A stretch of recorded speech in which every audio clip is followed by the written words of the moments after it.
your desire, and the karmic rhythms. These things need to be worked at.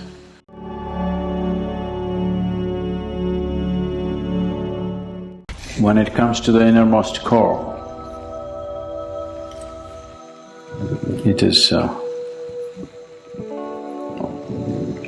all one. When it comes to the body, when it comes to the mind, when it comes to your emotions and the world around you and your activity, the whole significance of life, the beauty of life and the efficacy of life is in just finding the right rhythm.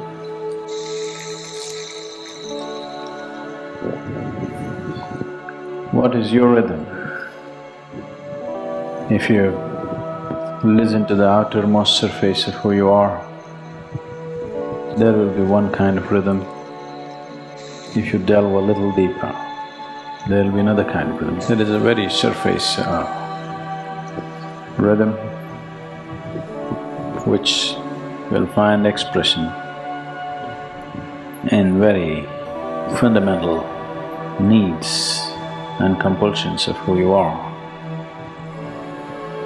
If you watch yourself a little more closely, you will see there is a psychological rhythm which need not necessarily match with the needs and compulsions which drive you on a daily basis.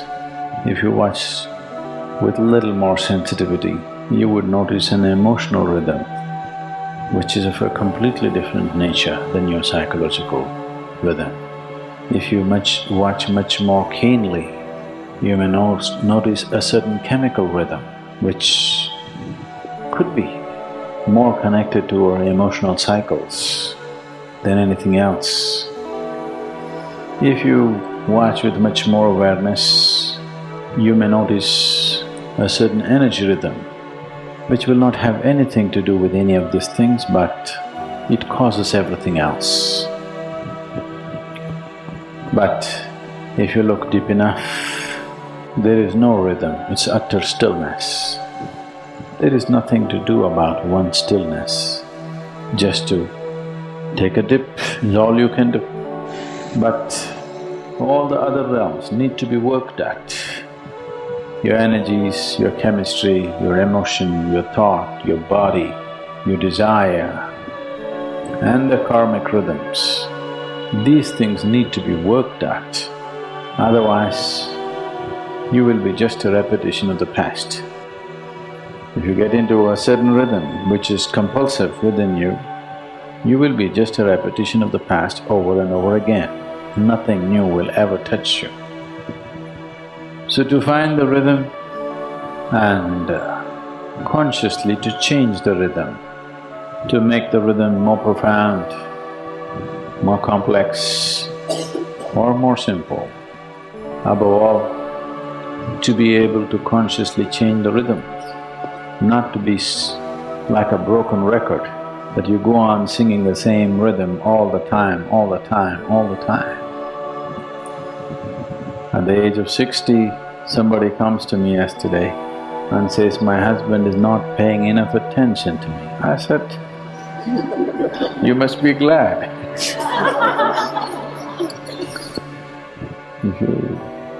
You had these prayer problems when you were 18, not good but understandable. At 60, you still have the same problem. At 60, if you're still a teenager, oh, nobody's going to tolerate you. Yes? Nobody's going to tolerate a 60-year-old behaving like a teenager, isn't it?